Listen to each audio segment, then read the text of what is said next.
Bienvenidos a Más Allá del Domingo, el podcast donde exploramos cómo vivir una fe vibrante, auténtica y transformadora.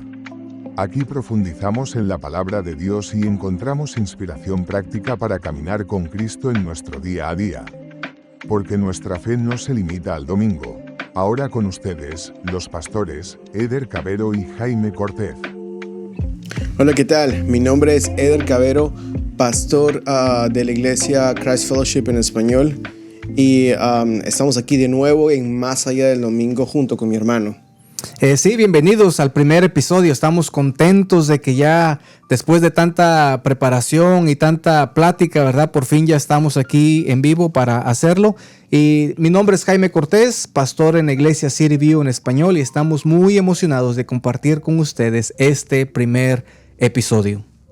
Sí, estamos emocionados de poder navegar juntos lo que es la vida cristiana, mucho más allá del domingo, y también escuchar de ustedes preguntas, comentarios que tengan para poder digerir más todo lo que vamos a hablar en estos capítulos. Y quizá ustedes se estén preguntando ¿por qué más allá del domingo? Eder, ¿por qué le pusimos más allá del domingo? Porque tenemos en mente que la vida cristiana va mucho más allá de lo que es el servicio del domingo.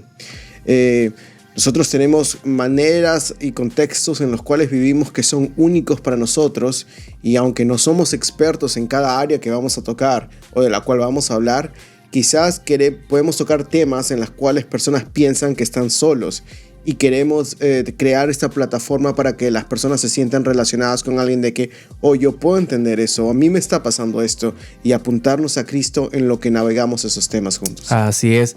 Otra de las cosas, ¿verdad?, por el cual nosotros le pusimos más allá del domingo, es por la necesidad de tener algo en español, ¿verdad? En español no hay mucho material, no hay muchos podcasts que sean edificantes, ¿verdad?, en cuanto a la palabra de Dios.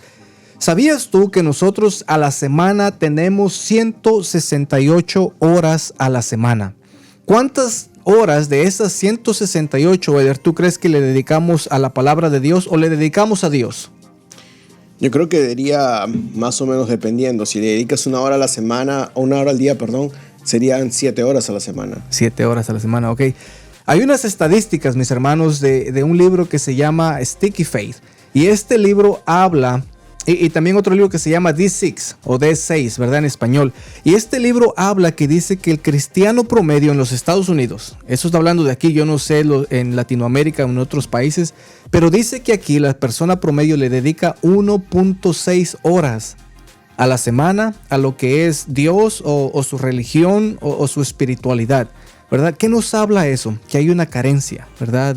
O hay una apatía, que no hay ese interés por conocer a Dios.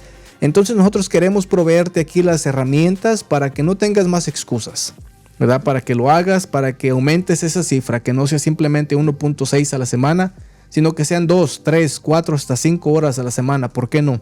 Uh-huh. Y queremos también animarte porque Salmo 119, David dice muchas veces: tu palabra es más dulce que la miel, me deleito en tus decretos, me deleito en tu ley. Y animarte a que veas la palabra de Dios como eso, como algo deleitable. Más que un deber, es un deleite y un privilegio poder venir y pasar tiempo con Dios y aprender más de Él. Así es. ¿Por qué no entramos un poquito en lo que es ya el episodio? Y para que la gente también nos conozca un poquito, ya que vamos a estar aquí interactuando con ustedes por mucho tiempo. Entonces vamos a ver a la primera pregunta. Vamos a ver, ¿cómo fue tu encuentro personal con Cristo, Eder? Bueno, Dios me salva cuando tenía 18 años. A los 16 años empiezo a ir a una iglesia cristiana, y empiezo a ir a esta iglesia cristiana no por causa de Cristo, sino por causa de una chica. Y entonces empiezo a ir. Muy común, ¿ah? Sí, empiezo a ir por una semana. Después esa chica se va, era una misionera a corto plazo en una iglesia. Yo sigo en el mundo, pero me meto en el grupo de jóvenes. El grupo de jóvenes no vivía una vida cristiana, entonces dejo de ir al grupo de jóvenes, pero agarro uno de los hábitos más raros que un no creyente puede agarrar, que es escuchar música cristiana con tu música mundana. Tenía mi reggaetón mundano, pero también tenía mi rap cristiano. Ajá. Mi funky, mi Manny Montes y todo eso. Entonces eso era raro. Una vez, años después, a los 18 años, estoy en una resaca y empiezo a escuchar mi CD, mi MP3, donde podías poner muchas canciones juntas en esa época. Y dos canciones empiezan a tocar, que recuerdo que son Nunca me abandonaste de Manny Montes. Ajá. Y Solo Dios puede salvar de Hillsong United. Ajá. Me empiezo a preguntar, Señor, ¿pero qué es esto? ¿No que tú has salvado a todo el mundo?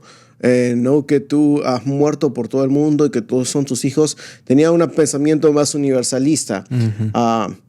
Entonces, un bichito curioso se despierta en mí y empiezo a querer ir a la iglesia.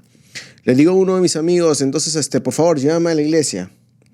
Me llevé a la iglesia ese domingo y justo esa semana tenían un festival con una iglesia americana. Uh-huh. En Virginia.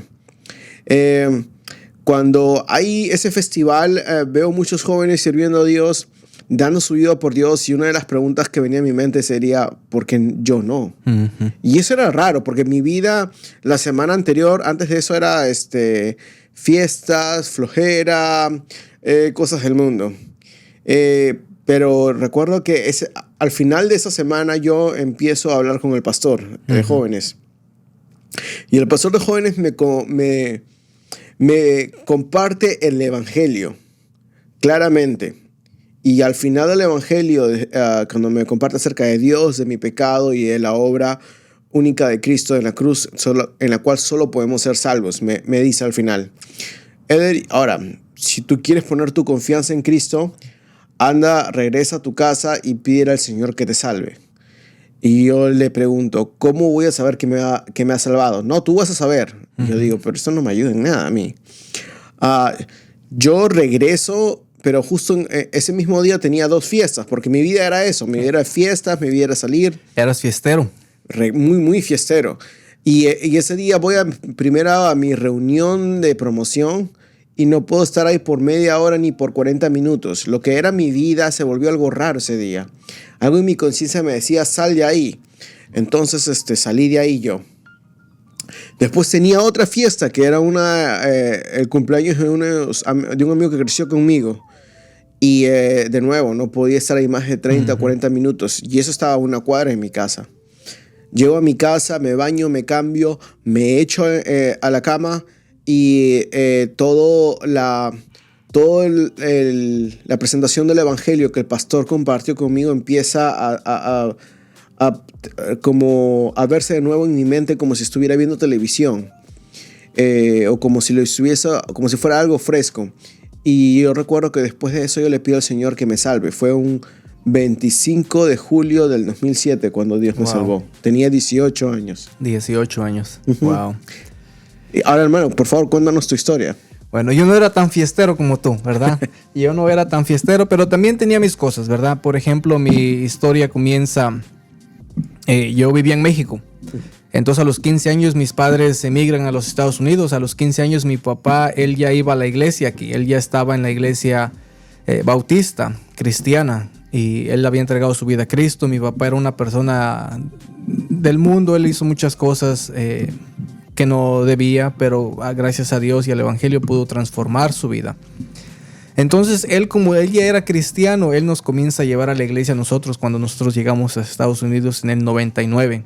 Él nos comienza a llevar a la iglesia, pues nosotros vamos, no sabemos nada porque nosotros nunca habíamos ido a la iglesia. En México éramos católicos, ¿verdad? Como se dice la mayoría de la gente. Pero nunca un católico devoto, nunca íbamos a misa cada domingo. Simplemente íbamos cuando había fiestas o a fin de año si mi mamá nos llevaba. Si no, nosotros no íbamos.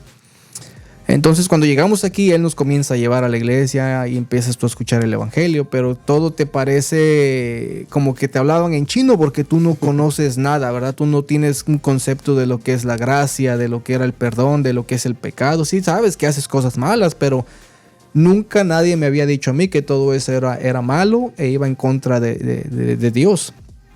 Entonces un día llegó un evangelista de Texas. Hicieron una campaña evangelística. Antes, en aquel tiempo, hacían tenían carpas grandes y venía el evangelista y predicaba por 3, 4 hasta 5 días a veces, dependiendo cómo se cuadraban ahí. Y en una de esas él comienza a predicar, y él comienza a predicar acerca de la sanidad, no simplemente física, pero del corazón y todo. En ese tiempo yo jugaba mucho fútbol, entonces a mí me dolía mucho una rodilla. Yo me acuerdo que esa vez él estaba predicando un viernes y el día sábado yo tenía un juego, creo que era una semifinal. Y me dolía la rodilla y yo quería jugar la semifinal. Entonces, entre la necesidad de querer jugar, ¿verdad? Cuando él hace la invitación para que pasaran al frente los que quisieran recibir sanidad y un milagro y eso, yo me emocioné, ¿verdad? Te voy a ser sincero, yo me emocioné porque dije, wow, aquí ya voy a recibir mi milagro, voy a recibir sanidad en mis rodillas y voy a poder jugar mañana, ¿verdad? Esa era mi preocupación. Yo no me preocupaba por mi alma, o por nada de eso. A mí lo único que me importaba era jugar el partido el día siguiente. Entonces hace la invitación, yo paso, yo oro, él ora por mí, por la sanidad y todo, ¿verdad? Haz de cuenta que hice como un encuentro con Jesús, pero falso, ¿verdad? Porque simplemente lo hice por mi rodilla, y soy sincero, ¿verdad? Y nada cambió, ¿verdad? Nada cambió en mi vida. Yo seguí siendo el mismo, yo seguía escuchando la música, yo seguía haciendo esto y el otro, nada cambia. Hasta que ya después de eso, yo realmente me doy cuenta, ¿verdad? Con el pastor Remigio. Él hacía ministerio por medio de películas, también en aquel tiempo. Y este pastor un día, él enseñó una película. Y haz de cuenta que esa película mostraba mi vida, ¿verdad? Niños abandonados. Y no es que yo fui abandonado, sino que mis padres, porque trabajaban mucho, ¿verdad? A veces no pasaban tiempo con uno, entonces uno se siente abandonado, se siente alejado de ellos. Y haz de cuenta que esa película iba contando mi vida, que al final yo dije, yo necesito el perdón de Dios, yo necesito el amor de Dios, yo he estado deambulando todo este tiempo y no puedo seguir así. Y en ese entonces, era un domingo en la noche, yo no recuerdo la fecha así como tú, pero yo recuerdo que hice la decisión de realmente ahí sí seguir a Cristo Jesús. ¿Por qué? Porque yo entendí que realmente lo que hacía y no me iba a llevar a nada bueno, sino a la perdición, y yo necesitaba la salvación de mi alma y asegurarme que si un día yo moría, ¿verdad? Yo iba a ir al cielo. Entonces así es como comienza mi caminar cristiano. Amén. Amén. Dos historias diferentes, pero con un mismo fin, que es conocer a Cristo como nuestro Señor, como nuestro Salvador y como la única manera en la cual podemos ser salvos, no solamente en esta vida, sino en lo que es la eternidad. Así es. A ver, cuéntanos un poquito, Eder, ¿hubo un versículo bíblico o mensaje que impactó profundamente tu corazón en el momento de tu conversión? ¿Hubo algo que tú escuchaste que fue lo que cambió todo? No fue muchos sermones. Uno de los 2 versículos que escuché mucho esa semana del festival que hubo era Juan 3:16, porque de tal manera amó Dios al mundo, que dio su Hijo unigénito para que todo aquel que en él crea no se pierda, mas tenga vida eterna. Y Juan 14:6, yo soy el camino, la verdad y la vida, nadie viene al Padre si no es por mí. Y una de las cosas que me di cuenta que yo no sabía lo que eso significaba. Yo era un neófito en esa época acerca de lo que eran las escrituras. No sabía nada. Pero cómo lo desempacó el pastor en la presentación del evangelio en esa noche fue bueno, porque la conversación fue larga. Uh-huh. Esa presentación del evangelio, ahora que yo tengo un poquito más de conocimiento, puede haber sido 10 minutos. Oh, wow. Pero no sabía nada yo y duró como media hora, 40 minutos. Y vi la paciencia, el amor que el pastor me tuvo a mí. Amén. Y hermano, ahora cuéntanos tú, ¿qué versículo ha sido fundamental en tu vida? ¿Qué mensaje ha influenciado tu vida en tu caminar desde que el Señor te salvó hasta el día de hoy? Sí, en la conversión que yo tuve, ¿verdad? Había un mensaje, una palabra que siempre venía, y era la palabra castigo, infierno, pecado, ¿verdad? Y yo crecí con eso, ¿verdad? Que te vas a ir al infierno, que tu pecado te va a enviar allá. Entonces llega el momento, ¿verdad? En el que en la película ¿verdad? Se habla de la gracia. Uh-huh. Y la explica de una forma que tú dices, ¿cómo es posible que nadie me haya hablado de la gracia antes? Y no es que no me hayan hablado, ¿verdad? Sí me hablaron, simplemente que yo no estaba conectado, por así decirlo. Yo no entendía todo eso, ¿verdad? Y entonces, pero cuando se habla de la gracia, en ese momento es cuando yo realmente entendí del plan que Dios tiene para la humanidad, ¿verdad? Y que el pecado y el infierno pues existen y están ahí, ¿verdad? Pero la realidad es que tú no tienes que ir ahí, ¿verdad? La decisión es tuya, tú no tienes que ir ahí. Y en ese momento yo entendí que yo tenía la decisión de qué tomar, ¿verdad? Si yo quiero ir al infierno, pues sigo como estaba, ¿verdad? Pero si no, entonces yo tenía que hacer algo, y entonces fue cuando yo decidí, ¿verdad? Que yo quería la gracia que Dios ofrece. Amén. Amén. Y después de ahí, ¿cómo el Señor te lleva al ministerio? ¿Cómo el Señor te lleva a lo que es aspirar a pastorear, aspirar a enseñar, aspirar a predicar? Esto pasó así como... Yo no lo estaba buscando, ¿verdad? Yo simplemente cuando decido seguir a Cristo me comienzo a congregar en una iglesia, la primera iglesia aquí en Greenville. Y en cuanto yo me estoy congregando hay un cambio de pastor, surgieron muchos cambios, ¿verdad? En la estructura, en la iglesia, en el liderazgo.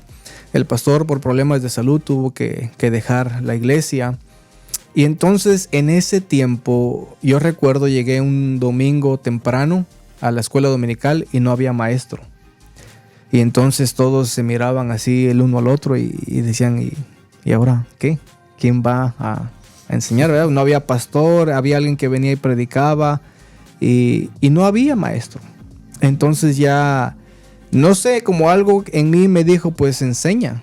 Y yo no estaba preparado, yo no me consideraba en ese tiempo maestro ni por encima de los demás, ¿verdad? Había personas que tenían más tiempo en el evangelio, había personas que tenían ya un poquito más de, digamos, preparación o de conocimiento, pero ellos no se levantaron y dijeron yo enseño. Entonces algo en mí, ¿verdad? Me dijo levántate y enseña y pues que sea lo que sea, ¿verdad? Me levanté y les dije pues vamos a estudiar y desde entonces, ¿verdad? Cuando yo empecé a enseñar lo que fue la escuela dominical fue cuando yo comencé realmente a ver el llamado de Dios para hacer algo. Yo no sabía qué iba a hacer, ¿verdad? Yo no sabía si era misionero, pastor, predicador o cualquier cosa, ¿verdad? Pero yo simplemente sabía, en ese momento supe que Dios quería que yo hiciera algo.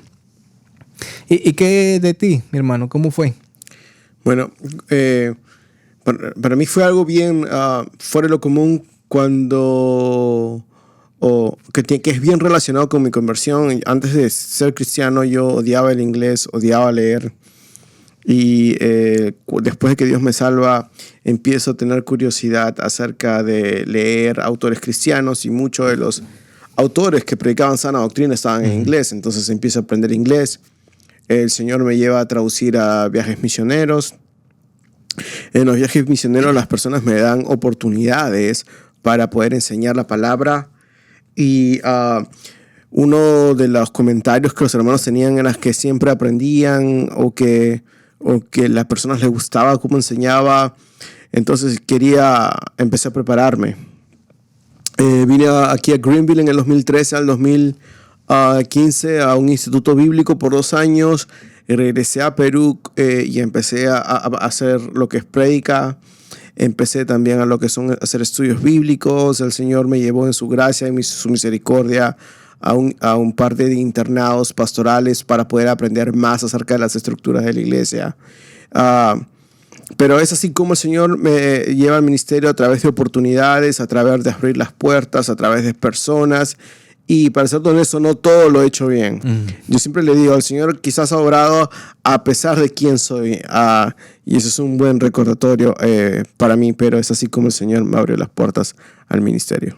Así es, y esto va para todos, ¿verdad? No solamente para nosotros, de que tú no tienes que ser perfecto para que Dios te use. Tú no tienes que esperar al momento adecuado o para que se alineen todas las estrellas, como dicen por ahí, ¿verdad? Tú simplemente tienes que, en mi opinión, ¿verdad? Tienes que tener ese deseo de servir. Sirve, aunque, decía un hermano, sirve aunque no sirvas, ¿verdad? Pero sirve, o sea, está ahí, estés presente ahí. Y agregando a eso, siempre pregunta en tu iglesia local, ¿cómo puedo ayudar? Creo que como pastores una de las cosas que más nos da gozo es cuando los miembros nos dicen en qué puedo servir o qué hace falta hacer. Y yo creo que eso es un buen indicativo de que estás dispuesto a servir en ser visto y al ser no visto. Y eso es una buena preparación de carácter para donde el Señor te vaya a llevar, ya sea la predicación o sea simplemente algo operacional o algo bivocacional en el futuro. Así es. Y no caigamos en el error pensando de que solamente los maestros o los pastores son oficios, ¿verdad? Que todos debieran aspirar. No, cualquier cosa en la iglesia que se hace con amor, ¿verdad? Y se hace para Dios es bienvenido. No esperemos a que Dios te llame para ser pastor, misionero, evangelista, lo que sea. No, cualquier cosa que tú hagas, ¿verdad? En la iglesia, de buen corazón, es bien recibido. Uh-huh. Amén. Y es importante lo que dices, porque a veces mucho anhelamos lo que es el ministerio pastoral por lo que es la enseñanza y la predicación, pero yo le veo un gran valor y una gran bendición a lo que es la hospitalidad, el servir en hospitalidad, en abrir tu casa, en compartir un café con alguien, en pasar tiempo con alguien que está sufriendo o quizás está gozando. Creo que eso es algo muy importante porque no solamente decimos, sino encarnamos el amor de Dios en los que caminamos en esos momentos con otras personas, en esos momentos difíciles o gozosos de su vida. Así es. Ahora cuéntanos un poquito, Eder, acerca de los desafíos que enfrentaste cuando decidiste obedecer el llamado a Dios. ¿Fue fácil para ti? Creo que fue bien difícil, pero no fue bien difícil por cuestiones externas, sino internas. Uh-huh. A ver, cuéntanos. Quizás el líder más joven de hace 15 años te hubiese dicho, estas personas no me dejan servir. Pero ahora me doy cuenta que quizás yo era el problema. Creo que hay una desconexión moderna en lo que es la doctrina y el carácter. Y a veces en ese tiempo yo pensaba que porque estudiaba acerca de la santidad era santo. Uh-huh. Entonces eso no me ayudaba en nada, porque entonces terminaba sirviendo de una manera orgullosa o sin paciencia. Y yo creo que uno de los desafíos fue poder ver mi propio carácter y mis propias falencias. Dios en su misericordia puso personas que me amaron para hablar conmigo, para moldearme, para dirigirme y para moldear mis dones a la luz de mi llamado y los oficios conforme a su carácter. Pero una de las cosas que me hubiese gustado quizás para un líder más joven, o si tuviera una máquina del tiempo y fuera unos años atrás, yo diría: escucha a tu iglesia local, escucha a tus pastores, uh-huh. Escucha a las personas que te aman, escuchan las cosas, no solo las cosas buenas que te dicen, sino a veces las críticas que te dan, porque es por tu bien. Así es. ¿Y qué acerca de ti?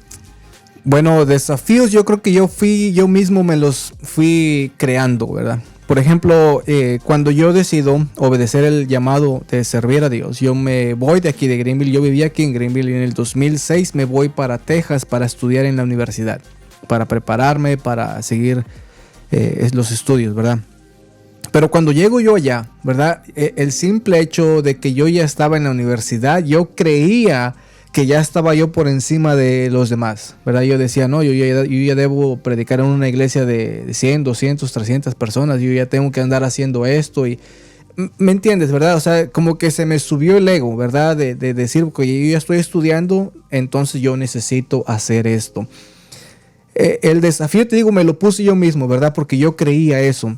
Pero le doy gracias a Dios que Él puso a un pastor en mi camino que me bajara de las nubes y me enseñara con paciencia lo que realmente es ser un siervo, ¿verdad? Primero que nada, y lo que es ser un ministro y pastor. El pastor Jaime Mazó, mi tocayo, él fue el que me dijo, ¿sabes qué? Vente a mi iglesia, yo te voy a capacitar, voy a estar contigo. Y una de las frustraciones, ¿verdad?, que yo sentía mucho es que no tenía mucho liderazgo en la iglesia, ¿verdad? No tenía mucha participación. Entonces comienza así como esa lucha interna, ¿verdad? Que yo tenía entre mi ego y realmente la persona que quería servir. Mi ego decía, no, tú tienes que servir, tú tienes que estar enfrente, tú tienes que estar allá y haciendo esto y ser visto por los demás. Pero la otra parte de mí decía, no, tú tienes que seguir el consejo del pastor porque él te está guiando a que tú llegues a ser alguien que realmente valore el trabajo y lo haga por amor, no simplemente por ser visto o por dinero, porque también aquí en los Estados Unidos muchas veces los pastores simplemente se meten a esto por el dinero, porque llega a ser un oficio como cualquier otro oficio y no un llamado, ¿verdad? Entonces, en cuanto a los desafíos, yo creo que yo mismo me lo impuse, ¿verdad? Fue el orgullo, el creerme mejor que los demás cuando en realidad no lo era. Uh-huh. Y para las personas que nos escuchan y quizás están viendo esto y dirán, entonces, ¿cómo están ustedes ahora? Hermanos, estas cosas nunca se van. Siempre necesitamos cuidarnos, siempre necesitamos estar pendientes, siempre necesitamos personas alrededor nuestros que nos llamen. Y si estás viendo tus debilidades a una temprana edad, gózate porque ese es el obrar de Dios. Uh-huh. Justo tenía una reunión con uno de los jóvenes que sirve en el ministerio hispano aquí, y una de las cosas que ella decía me animó bastante. A veces tengo más confianza de la que necesito para decir las cosas, y a veces es humillante darse cuenta de eso, pero es necesario, uh-huh, porque Dios nos ayuda en medio de eso y nos va moldeando. Pero es animante. ¿Qué dirías tú? ¿Cómo tú animarías a alguien que está escuchándote en este momento y quiere ir al ministerio, pero no sabe dónde empezar? Uh-huh. Bueno, hay muchas cosas, ¿verdad? Te voy a decir un poquito cómo yo lo hice, ¿verdad? La manera cuando yo realmente entendí que Dios me estaba llamando fue porque yo me rodeaba de personas más capacitadas que yo, ¿verdad? Yo me acuerdo que en aquel tiempo te platicaba, no había pastor, pero después llega otro. Y este pastor, él comienza a llevarnos a varios a hacer ministerio. Y a lo que me refiero a esto, que él nos llevaba, si él iba a visitar a las familias, él decía, hermanito, vamos, acompáñame. Y al principio era así como que, ay, ¿por qué yo? ¿Por qué no llevas a fulanito de tal? Él tiene más tiempo en la iglesia, él debería ir.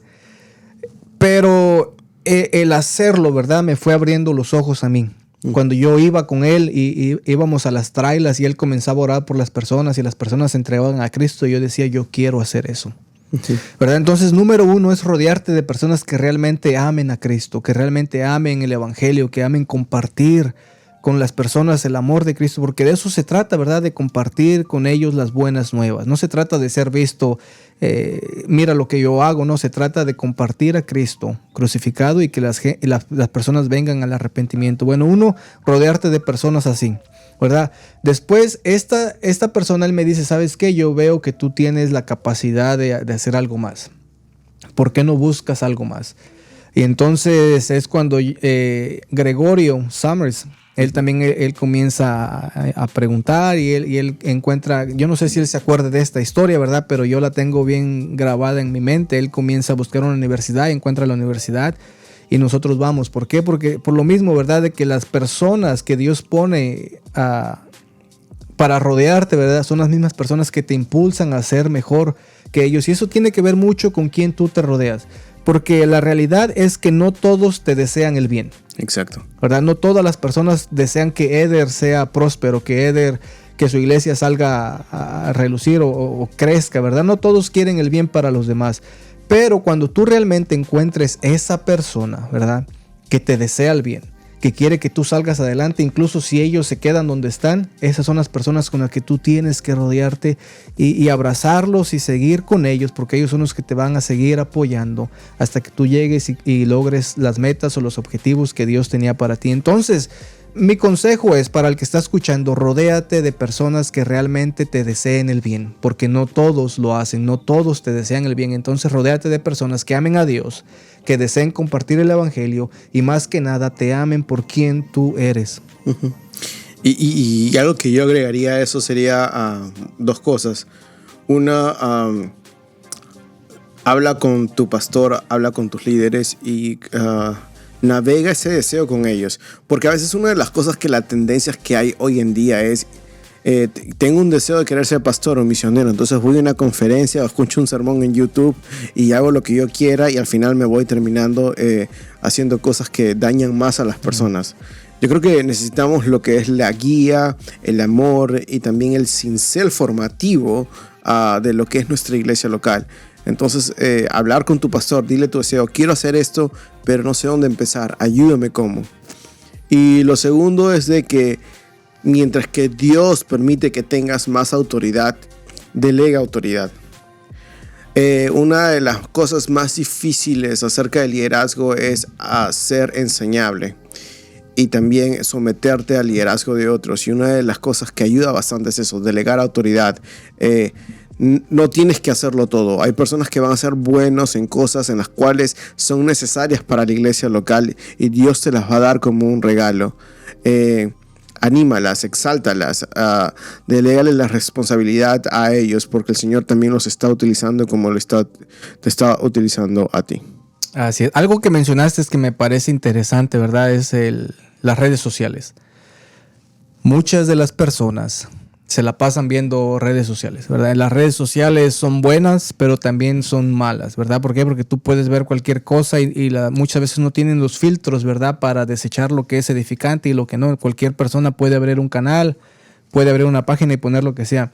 Entonces lo que consumes tú, ¿verdad? También es importante en las redes sociales.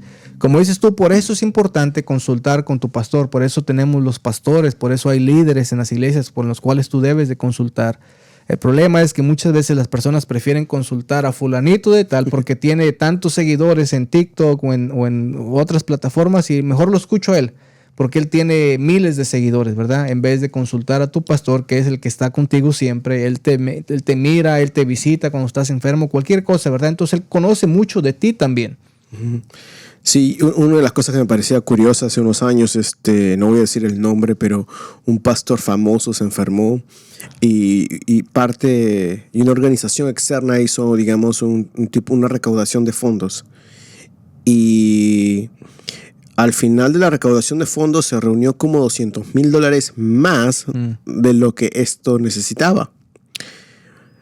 Yo no tengo nada en contra de eso. Es una bendición para el hermano y el hermano tenía una emergencia médica. Entonces, gloria a Dios que Dios proveyó.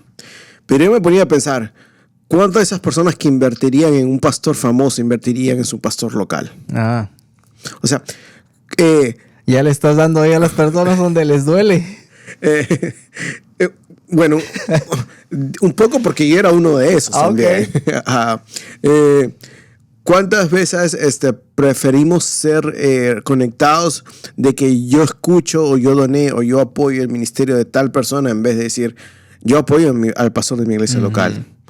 Cuando hace vacaciones yo voy y le animo, ya sea le doy una ofrenda o el fin de semana antes de ir a predicar, yo le pregunto, pastor, ¿cómo puedo orar por ti? O cuando él quiere hacer una conferencia, yo voy y lo apoyo. Ahora, esto no es un favoritismo pecaminoso, sino sinceramente animar a tu pastor local por el hecho de que él te conoce, él te sirve, él te ve, él te acompañó en tus días buenos y en tus días malos. Y eso me hacía pensar un poquito de lo que es lo vano que a veces puede ser las redes sociales, aún con un buen contenido. Este hermano es un fiel predicador de la palabra de Dios y no tengo nada en contra de él. Pero simplemente el hecho de a veces cómo podemos ser sutilmente engañados a querer ser conectados de una manera superficial a personas que realmente no nos conocen. Así es. Así es. Y bueno, vamos a hablar un poquito acerca de la preparación. ¿Cómo te preparas espiritualmente, académicamente y emocionalmente para el ministerio? O digamos, ¿cómo te preparaste y cómo te sigues preparando? Una de las cosas que Dios me está trayendo a la mente últimamente es de que uno nunca deja de prepararse. Y creo que la manera en cómo tú articulaste esa pregunta de cómo te sigues preparando es esencial, porque uno nunca deja de aprender. Pero creo que dos cosas que me ayudaron en mi vida espiritual fue uno, lo que es ir a un instituto bíblico enfocado en la oración y en tu vida devocional. que me ayudó bastante en lo que es la formación de las disciplinas espirituales. Ujú. Y lo segundo fue internados y residencias pastorales. Porque usualmente teológicamente en seminario, un instituto bíblico, aprendes lo que es las definiciones, lo técnico de cómo el ministerio debe lucir. Pero cuando estás en un internado o una residencia pastoral, tú estás alrededor de pastores que están lidiando con esas cosas. No. Es una cosa tener una posición doctrinal y teológica acerca de lo que es el divorcio, el recasamiento, acerca del adulterio, y otra cosa es pastorear a esas personas que están yendo a través de esas cosas. Uh-huh. Entonces yo siempre les aconsejo a las personas, si tú tienes la oportunidad de ir a un internado, a una residencia pastoral donde puedas aprender de pastores que están activamente pastoreando a otros, hazlo. Y yo creo que emocionalmente y de carácter es expone tu vida a personas maduras que te amen. No a cualquiera, a personas maduras, pero a personas que veas constantemente dentro de tu iglesia local, si eso es posible, para que esas personas puedan ir moldeando tu carácter. Ahora dime, ¿cuál fue el tuyo? ¿Cuál fue tu preparación espiritual, académica y emocional para el ministerio? Sí, para la espiritual, pues más que nada era buscar yo mi relación con Dios.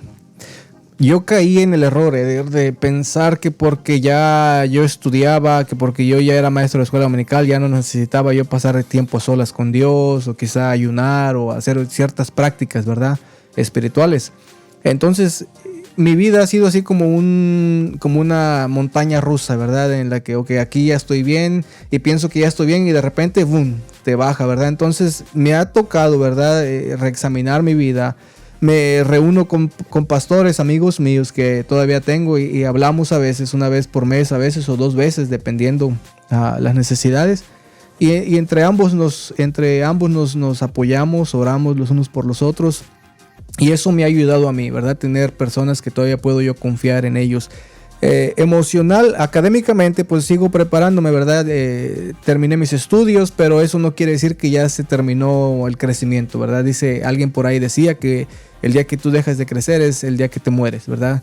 Dando a entender que nosotros estamos en constante aprendimiento, en constante preparación para cualquier cosa, ¿verdad? Entonces uno no deja de aprender. Lo que yo hago es consulto libros, consulto las Biblias, a veces me compro una Biblia de otra traducción para tener otra perspectiva.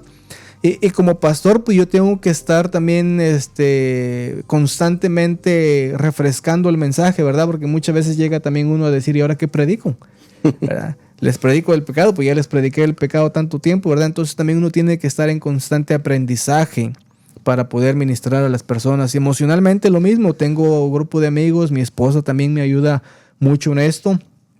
Trato de ser vulnerable cuando hay que ser, pero también trato de tener mi espacio, y trato de tener cierto, como una cerca, ¿verdad? Para no dejar también entrar a cualquiera ahí. Entonces, es importante, ¿verdad? Uno como pastor, y no nada más como pastor, pero como creyente también tener esto, ¿verdad? Crecer espiritualmente, crecer académicamente y crecer emocionalmente. Uh-huh. Así es. Y es importante lo que dices, porque todo eso lo necesitamos. Y esto trae a la siguiente pregunta. Viendo todas esas necesidades que hay en la vida de un pastor, ¿cómo tú balanceas el tiempo que inviertes en cada una de ellas? El equilibrio de tu vida personal, familiar, ministerial y el aprendizaje. Esta es la pregunta del millón, ¿verdad? Mucha gente siempre se pregunta cómo balanceas. Y no solamente tiene que ver con pastores, ¿verdad? Pero tiene que ver con cualquier otra persona. Exacto. Porque en realidad, si tú te das cuenta, todos trabajan, bueno, no todos, ¿verdad? Pero la mayoría tiene familia. Y no solamente estoy hablando de tu esposa y tus hijos, estoy hablando también de tu familia seguida, ¿verdad? Tus padres, si todavía los tienes, tíos o hermanos, lo que sea. Y la realidad es que es muy difícil a veces complacer a todos, ¿verdad? Por ahí hay un dicho mexicano que dice que no son moneditas de oro, que no soy monedita de oro para caerle bien a todos, ¿verdad? Entonces, pero es difícil, ¿verdad? Porque como ministro tú tienes una congregación, ¿verdad? Uh-huh. A la cual tú tienes que cuidar, que Dios te dio para cuidar, pero también tienes la responsabilidad de tu familia. ¿verdad? También tienes la responsabilidad también de tu vida personal, ¿verdad? No podemos nosotros ignorar todos esos 3 aspectos. ¿Por qué? Porque muchas veces me ha tocado a mí escuchar, y ahorita te platico un poquito de mi vida, pero me ha tocado escuchar de hijos de pastores, ¿verdad? Que siempre decían, mi papá nunca me dio tiempo. Mi papá le daba más tiempo a los hermanos de la iglesia que a mí. Mi papá celebraba más los triunfos o los logros o los cumpleaños de alguien más en la iglesia que los míos. Entonces vemos cómo hay esta desconexión, ¿verdad? Entre el ministro y su familia. Y también hay ministros en el otro lado, ¿verdad? Que le dan más énfasis a la familia que a la congregación. Entonces el balance es que cada uno, en mi persona, ¿verdad? En mi persona es que yo trato de darle, si yo estoy en la iglesia, yo le voy a dar a la iglesia 100% de mi tiempo. Amén. Y de todo lo que tengo, ¿verdad? Porque yo sé que cuando yo llegue a mi casa, el tiempo va a ser para mi familia, ¿verdad? De cualquier forma, ya sea ver una película, ya sea...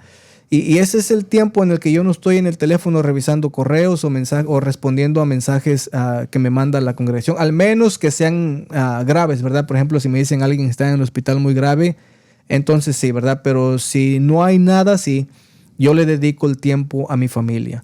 Y en lo personal también, yo me ejercito, hago ejercicio, trato de mantenerme en forma, por así decirlo, ¿verdad? Mantenerme bien.